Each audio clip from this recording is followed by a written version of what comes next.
Recording in progress. All right, so we're joined from Grants Ferry Road by the owner of Sweetees uh, Treats and Designs, Sweet Tea herself, Tashanna Griffith. We thank you so much for joining us today. This is our entrepreneurship class here at Velma Jackson High School. I've got a room full here with me, and we're recording this for all of our friends in Madison County schools, Madison Central, Ridgeland High School, Germantown High School, the Academic Options Center, and our YouTube channel. So thank you for fitting us in and being at the store on a day you're closed.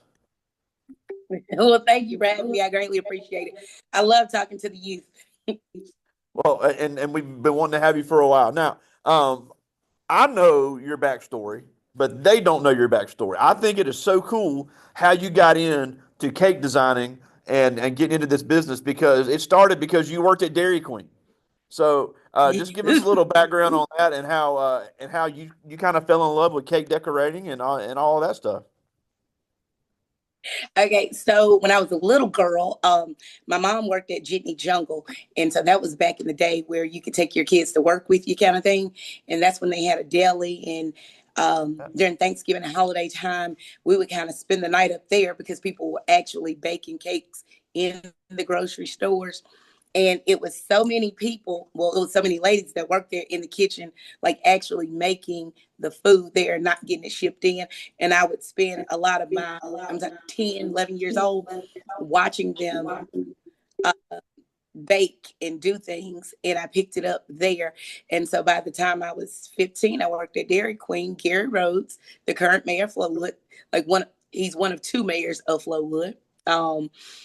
He gave me a job at Dairy Queen and he sent us to a cake decorating class. And I found out I was really good at that, probably because I had been watching my mom do this thing my whole life. And I picked it up and I went to school and got several other jobs, but this always followed me around. And I think if somebody in high school would have explained to me that chemistry was simply baking, I probably would have done better in chemistry.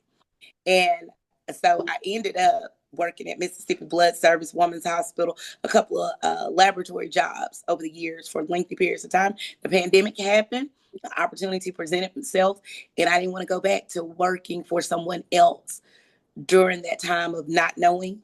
And I just wanted to try my thing, myself. I saved my money and I just took a chance and it's been working so July 20th will be 5 years that I've been here. So Oh wow! Now, yeah. and we've seen some of the pictures. We've seen a couple of the news clips. We've seen some of the things you make, and a big misnomer every time somebody's a pretty good cook.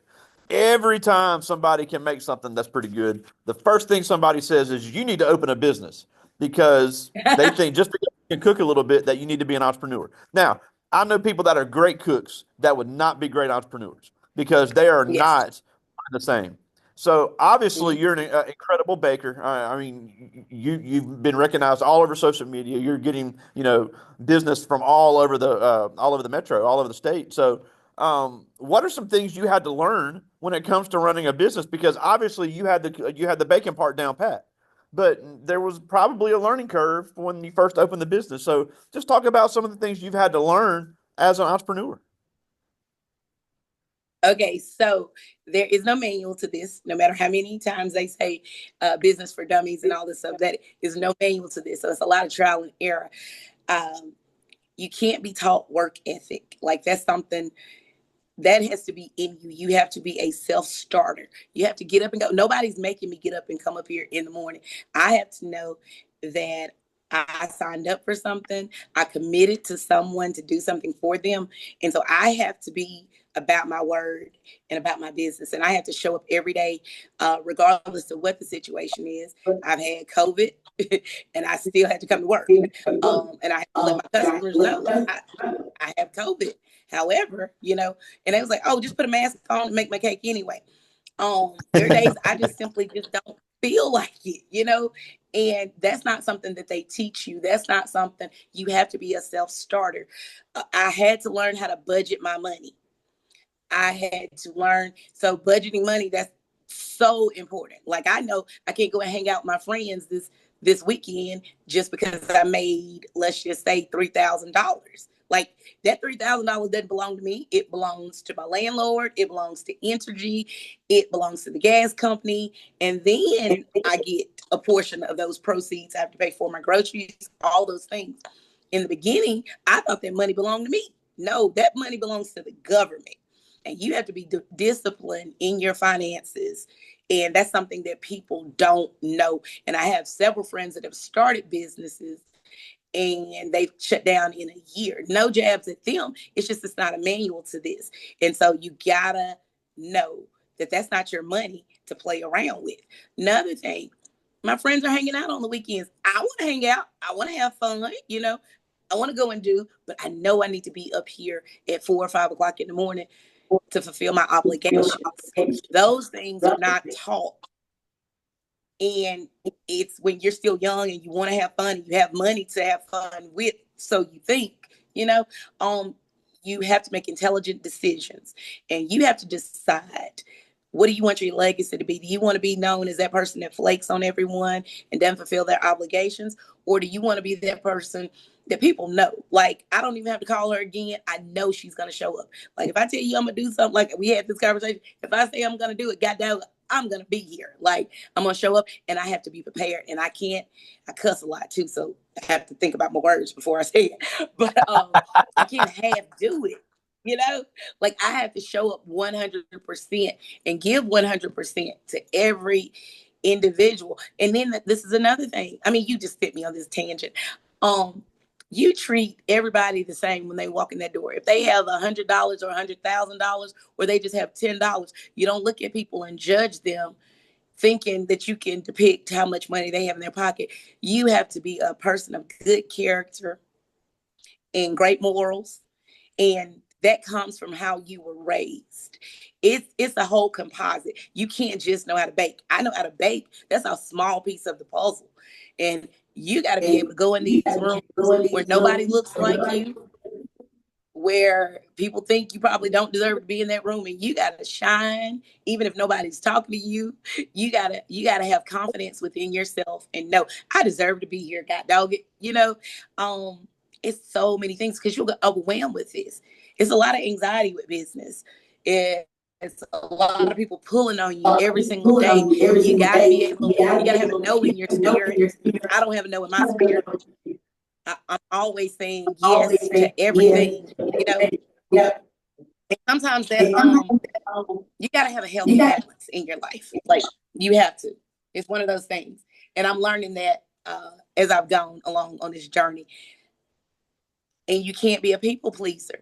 Another thing, big thing that I had to get tough skin doing this, because you're not going to satisfy everybody. And you might think, oh my God, that's the best thing I've ever made. Your mama might think, oh my God, that's the best thing you ever made. Grandma is like co-signing on your endeavor. Guess what? And you put like 3 days worth of work into this, and some person is not going to like what you do. And you got to be okay with that. You got to, like, because that'll have you ready to shut your whole business down and ready to move on, and you got to know that that's not the end all be all. That's one person's review, and you need constructive criticism. And if you can't hear constructive criticism, you're not going to make it. If nobody can correct you when you're wrong and when you absolutely know that you're right, because I feel like I'm right. And like, why wouldn't people agree with me? I'm always right. I mean, like, but you got to stand to be correct. And a lot of young people, new people that open business, they don't want to hear anything bad about their business. I don't want to hear just the bad stuff, but I want an honest review or an honest assessment of me and how can I improve, how can I grow, how can I take my business to the next level. So those are just a few things, and I know that was a lot, but it is so much to being in business. Yeah. Yeah. Now, one thing, and you hit on it briefly there, but you also mentioned this when you were at WLBT, was we watched that clip. You talked about you're really big on communicating with the customer. You find out what the customer Yes. needs, and it's a constant battle because I got a lot of intelligent kids in here with me right now. Hold on.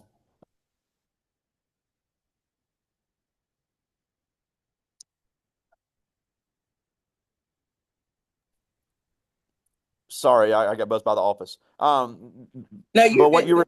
what you were saying about how you like to communicate with the customer, and I know that I got a lot of intelligent kids in here with me right now. I got a lot of ability, but one of the skills that's lacking this entire generation is the ability to communicate, the ability to sell. Because I think one of your Yeah. strengths has got to be because you said I like to talk to the customer, find out where they're coming from, find out the theme of their party. That way they have even more of a personalized design. So you can offer them a better Yeah. product just by being a great communicator. Yes. You have to know how to communicate with people, and you can't be intimidated by people. You establish eye contact and you stand firm on what you believe. You got to know who you are as a person in order to be an effective communicator. And it's like, it's no offense taken or given on either side, because if you can communicate with them, you're just trying to get an understanding. I don't want to argue or anything. I just want to understand. I want to sit here and I want to get a feel for you. And you just ask branch questions. And if you don't know what those branch questions are, just write down your little skit and go over it in the room with yourself. Practice with yourself. So when you get in front of those people, the next question. I automatically know. The first question I need to know, what's your name? Because I need to know you and you need to know me. I need your phone number just in case we get disconnected. Those are the two first things that I'm going to ask. And then the next thing I'm going to ask you, what date do you need this for? Okay. So this is my little script that and then I was like, okay, so I'm booked on that day. I'm not even available, but I still do it even if I'm booked. And then I'll see, how many people are you feeding? And what's the theme of the party? And then once they tell me it's for their 90th, their grandmother's 90th birthday, I'm so excited, and I'm showing my excitement. And you have to just getting personal with them, like, I'm excited because you have a grandparent that has lived for 90 years, and I don't have grandparents. So I envy people who have grandparents. I've never had grandparents because they all passed away when I was younger. So that makes it really personal. People will trust you and they'll support your business when you make this thing personal. But if you're just chasing a dollar and you don't care about what you're giving out, because I care, I absolutely care about what I'm giving out. And I'm not going to give anybody anything that I don't want to receive. Nothing gets my goat more when I go somewhere and I give you $12 for some cold chicken. Like, or you give me $75 and you're taking what you necessarily wanted. So it matters. All those things, you got to communicate with people. And you have to be able to hear what they're saying to you, even if it's not what you wanted to hear in that moment. Now, something you're doing that I think is interesting, and I was, when I was preparing for this, is you're doing some different things that are not just what bakeries do. Obviously, you specialize in the baked goods, but at Thanksgiving, you do a lot of you're doing gumbo, you're doing a lot of Thanksgiving dishes, you're doing the dressing, Yeah. and then something else I think is cool is you're actually renting out your space for events because you're already set up Yeah. like a event center, so that's another stream of income, and then knowing your target market. People in Flowood all the time say, "I wish I had a spot to do XYZ." And I was reading that. I was like, "That is a great idea because people don't want to pay those hotel prices to have meetings all the time, or have a birthday party or have a paint party." So, talk about how you got into that because that was a great idea to add something else on top of your business. Okay, so in this business, you can't be one dimensional. There has to be layers. You have to be a little onion. And every time somebody thinks they have you figured out, you got another little layer there. And so if all you can do is bake, you might want to reassess that. You got to come up with multiple ways to make money. So I do decorating in here. I will host you a cupcake class or Thanksgiving because my mom is a cook. And this is another thing. Just because you're okay at something doesn't mean go and try to make money off of it. Okay. My mom is a great cook. She cannot bake. I can bake. I think I can cook as well, but she's a better cook. And so kind of stay in your lane. You can't do too much, but you gotta be able to balance it out. And the Bible tells you your gift will make room for you. These are parts of my gift. Like this venue, I wanted a place in Flowood where you can come, you have your party. I clean up, I do everything. All you gotta do, I want to decorate for your party. I want to do everything. All you gotta do is show up and enjoy the party. And when you leave, you don't even have to clean up. You pay me, I clean up, I do everything. But in this business, you gotta have, everybody might not like cake. So I had to learn how to make cookies too. I make a cake, and in my cake, I don't put eggs in them. because eggs are so expensive for number one. But number two, a lot of people have egg allergies. You have to be flexible. You have to be able to adjust. If somebody says, like, I'll do light caterings, you want finger foods. That came from me and all the jobs that I've had. I've worked in dairies and bakeries. I can make sandwiches. So guess what? We can sell sandwiches out of that. You can't just do one thing and think that's gonna make you $1 million. You got to be flexible and you got to adjust and pivot. And when it's not working out, you got to, me myself, and I don't know if I can say this on this platform, but I got to give credit where it's due. God is the only thing. I ask him daily, give me new ideas, give me new, put new people in my path that will give me something new to go on. A new thing that I'm trying, I'm sitting here contemplating. I've been doing polls and studies. I'm thinking about doing brunch on Sundays. You know how you see these brunch places in Texas, um, and where they have these lit brunches. So I'm thinking about actually doing brunch up here on Sundays, only on Sundays, with the music and the great food and the atmosphere, and providing the whole vibe, just another stream of income to make it make sense. When one thing is not working, again, you have to be able to pivot and adjust. So Yeah, and that's so cool. Now, and you mentioned something else, which also is a great idea because you talk about if somebody has a Valentine's event or a birthday event, you not only do the cakes, you do the balloons. You have so many yes, things that you can do with a one-stop shop. And I always say this: people will pay for convenience if they know they only yes, have to go to you and don't have to go to anybody else. That gives you the ability yep, to charge a little bit more. And the word I always use is perceived value. Now, you're not ripping people off by any means, but you're giving them bang for their buck. You're giving them value for the dollar they're spending.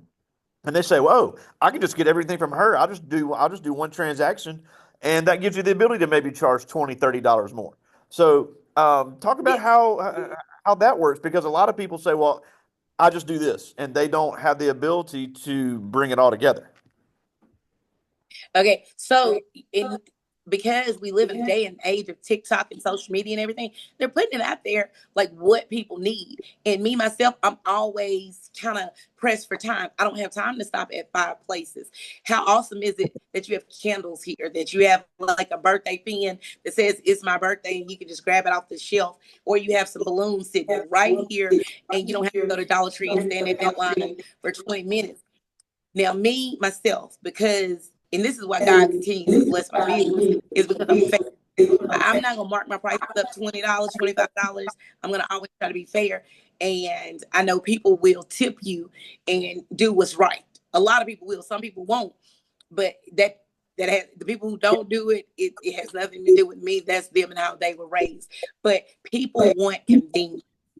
And if you know this is a reliable person, and two, sometimes you'll just express a need and I'll just happen to have everything you need right here. You have to be able to listen, retain, listen to hear what people are saying, not listen to respond to what they're saying.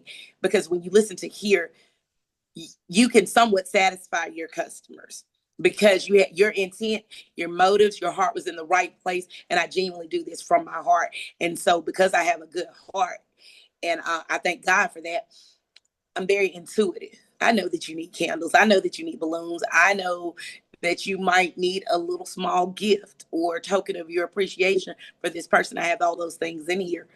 And that's again, um, just being aware of what you're selling. If you're not aware of what you're selling, like if you're selling t-shirts, you might want a cute little skirt or a cute pair of jeans, which kind of it's gonna be harder because everybody's different sizes. But I'm just saying, you know, or a bow or socks or something like that. You got to know what you're selling and know how to market to your target demographic. Yeah, and along those lines, we've had several students come through this class. We have several alums that have started their own businesses. Even some just as side hustles, but they're still got that entrepreneurial spirit. And they'll immediately, they'll design a logo, they'll get an LLC. They're doing great customer service, great service, and they immediately post their prices. And the first thing I say is, "You're not charging enough."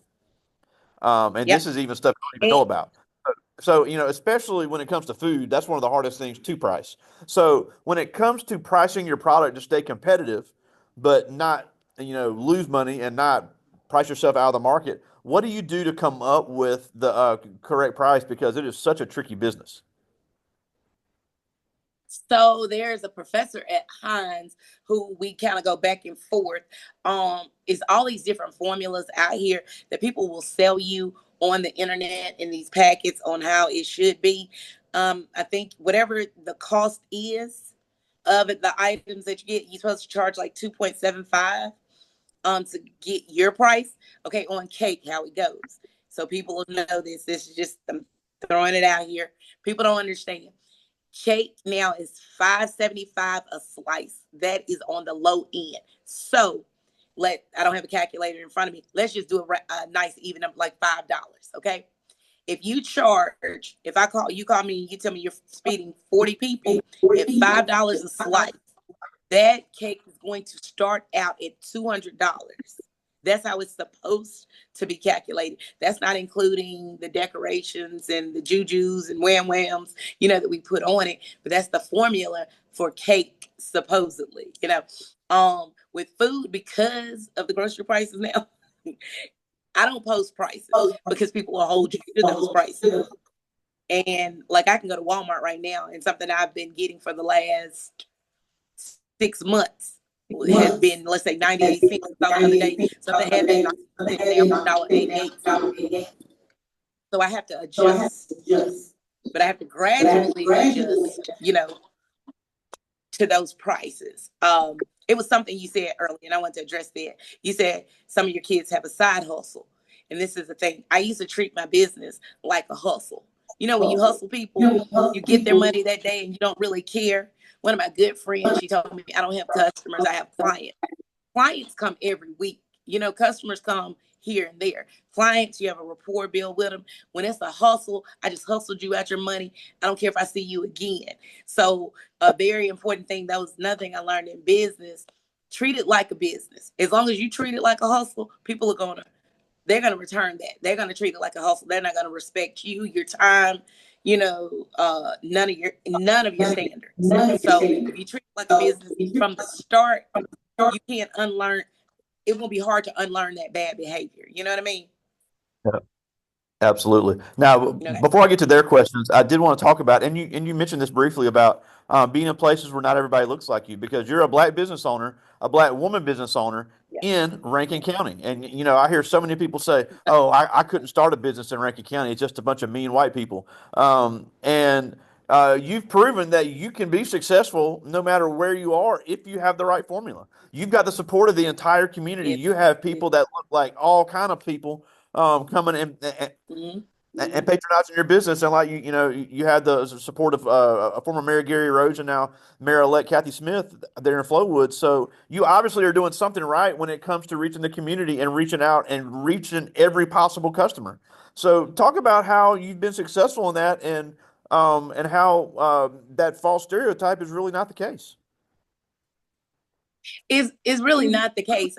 Business is what you make it, and all these things happen to determine if you're going to be able to do this or not. If you're going to use that as an excuse, then this is not for you. Okay, because in this business, you're going to run into a whole bunch of barriers and blockers. I mean, things that are stumbling blocks. When I first opened this business, first thing, a lot of these contractors, all the stuff that you see in here, I did this. I painted, I mudded, I sheetrocked, everything. Because a lot of the people were saying, well, get your husband to call me back. And I'm like, well, I don't have a husband. I mean, do you know of somebody that I don't know of? I mean, you know what? And so I could let that stop me, but that's not it. I'm gonna tell you a large portion of my success, and I attribute it to Northwest Rankin High School. That's the school I went to because it was a diverse group of children there. It wasn't just one kind of person. You had all kinds of people there, and I love schools with diversity. I love Jackson State, diehard Jackson State fan, but that's not life. In life, they're not just black people in this world. They're not just white people in this world. There is a melting pot of people, and you have to be. If you're a good, kind-hearted person, you're going to shine in every area that you're in. I can walk into a room and I know I'm supposed to be there because God dang it, I'm supposed to be there. If you only went to all black school, it's hard to be around white people because you've never had interactions with them. You are doing yourself a disservice only being around one person, because when you get around white people, you're not going to know how to talk to them. You're going to feel inferior or insecure to some degree, or Asians, Indians, whatever the demographic is. That's why it's important to be in different rooms. Do not limit yourself. You might not like okay, you love grits, right? But guess what grits is? It's what it's polenta. It's the same thing, but I don't want that. Broaden your horizons. Gazpacho, it's just cold soup, but you can't limit yourself. When you limit yourself, you limit the people that are around you. And that's what's going to make it really hard to be in business, because I have to be able to adapt. Now I can go and be hood and sit under the tree, but I can snap it back in, and I can be business professional. But all these things are me, and I'm not being fake or deceitful in any kind of way. It just, again, you have to have layers. You cannot be one dimensional, thinking that the world is just Black people. And for them that say it's hard, it is hard to open a business in Rankin County. But when you know who you are, and you stand firm in who you are, and don't be offensive or defensive about everything. Everything is, you can't have that thin skin where you're offended by everything. You just gotta let that stuff roll off your back. People are gonna say some things that are inappropriate. Black people say inappropriate things all the time. I'm saying this like in business. Black people say inappropriate things to me. White people say inappropriate things to me. You just take it as that was something they shouldn't have said, and I'm not gonna let that deter my day. And I'm not gonna let that depict who I am as a person. I'm gonna keep being me. So you got to walk in these rooms yet again and know who you are in that room. And when you're brown, it's a couple stumbling blocks for you, but you got to have a plan. You got to have a plan A, B, C, and D. When all that don't work, throw it all out the window, start over again, and you just put one foot in front of the other, and you just keep going every day. And one day you're gonna look up and it's gonna be 5 years later, and you made it. So yeah. Well, I do have some questions from the students. And I like these. I like this first one. This is Caden Williams. He's in 10th grade, one of our football players here. And he asked, "What is Okay. your favorite type of cake to make, and does it have a special meaning to you?" My favorite type of cake. Can I tell you something truthfully? Yeah. I really don't even like bacon. Honestly, I do not. But yet again, your gift will make room for you. So it's a little old lady who came in here in the midst of COVID. It's two sisters. Their name is Jack and Ann. It's crazy how I remember these stories. They're two sisters and they look very similar, but they both have been married 50 plus years. So during COVID, it was their anniversary or birthday or something. And her husband wanted a pound cake, but he wanted it to be like a birthday cake, like layered form. So I did a birthday cake in a regular, not in a bundt pan, but in round 10-inch round pans. And I put it into 3 layers, and I did the cream cheese icing.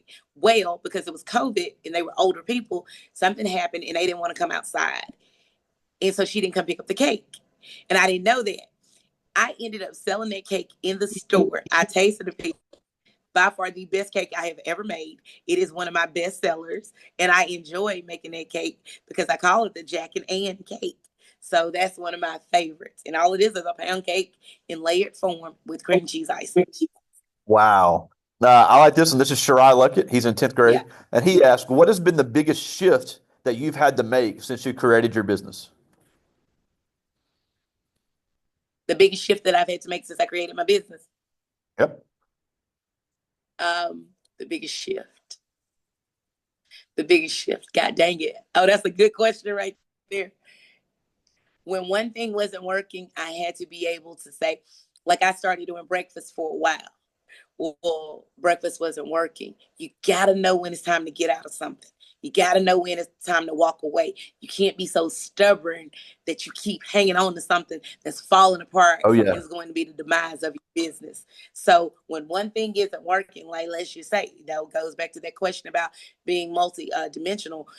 Like cakes weren't selling at one point in time because people kind of had laid off birthday parties, So you got to have other treats and desserts I make the best banana pudding. So I gotta have things in here when people walk in the store, they can grab that banana pudding, and that banana pudding will make me just as much money as that cake made. So that was a shift. Yeah. You've been talking about that. I'm gonna come get some of that Thursday. That's driving me insane. Please I, do, please do. I, I got time for two more. This is Terry Thompson. He's a senior, one of our football players, and he asked, "What was the most difficult Mhm. thing you had to learn in creating your business?" The most difficult thing that I had to learn when creating my business. I deserve this. I'm worthy. The most difficult thing is like knowing your worth, knowing that you're worthy of success. And like once you get past that, it's dang near an insecurity. But once you figure out who you are in this, man, nothing can stop you. Like when you know what's inside of you and God has given you the spirit, not the spirit of fear, and and not to be anxious for anything because everything is gonna come in time. Like once I figured that out, and I realized like you a bad somebody, like I'm a bad girl, like I am. I'm pretty doggone awesome. Once I figured out I was pretty awesome and I figured out I could do anything, like the sky's the limit. That was the biggest, hardest thing, like learning my worth in this. Mm-hmm. Love it. I got one more. This is Robert Branson. He's a senior, and he asked, other than going to the cake decorating class, how did you learn the skills and knowledge you needed to run a bakery? So I'm visual. If I see somebody do something, I can do it. I have a great friend, Renata Davis. She is an artist, and I can sit there and watch Renata all day long. I can pick up some of the stuff she Shout does. out to our art teacher here at Belma Jackson. Yeah, that is my friend. I love her. She is absolutely awesome. She comes up here and does my balloons and does all kinds of great things for me. But if I can see it, I can do it. And I'm teachable. That is so important. I think young people, I stood back for a vast majority of my time. I have not been, I can say, professionally trained by anyone. I sit back and I listen, and I can be taught that way. If I watch a YouTube or TikTok, I can listen, and you have to listen to what they're saying. Keywords, read between the lines, be intuitive. Be intentional in what somebody is saying. What does she mean? Ask branch questions. Like so, I ask questions a lot, especially when I know the why. Then I can figure it out. So, all the things. It's just people being around you. I believe I could be a doctor right now.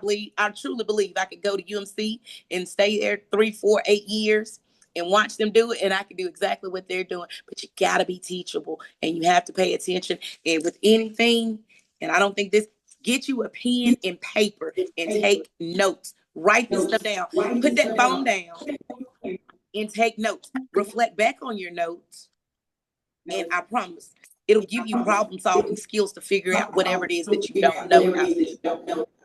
I love it. Well, we're almost out of time, and we thank you so much for joining us. But a couple things before we go. Tell us where you're located and where we can find you online and Instagram and everything. Oh my God. So I got hacked on Facebook.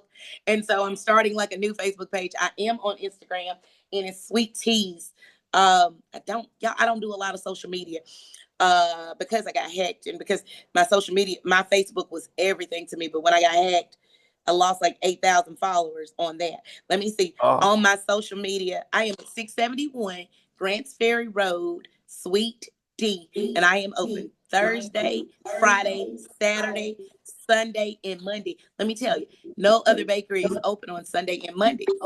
And that's why I'm open on Sunday and Monday. So I close on Tuesday and Wednesday. You got to know your target audience. I get so many people because nobody else is open on a Monday or a Sunday. Guess what? People want to be greedy on Sunday after church and get them some peach cobbler and watch and binge watch whatever show they want to watch on television. That's why I'm here at least till 3:30. Sacrifice a little bit of your weekend just so you can make that money. I have a website. If you Google my name, Sweetees, all my social media and Facebook will come up. So yeah, and I pay a lot of money. So when you Google me, I should be the first person that pops up. I should be. love Yep. it. Now, the last thing before we go is, It's like we talked about. We've had several students come to this class start their own business. They've all come up with their own business concepts. So why should they really consider going into business for themselves, no matter what that business is? You should, like I said, God is a source. And Les Brown has this speech. What is the name of that speech? And it tells you in that speech, and I listen to that religiously when I open this business. And I learned it, but I cannot think of it right now just because you're asking me about it. Dadgummit.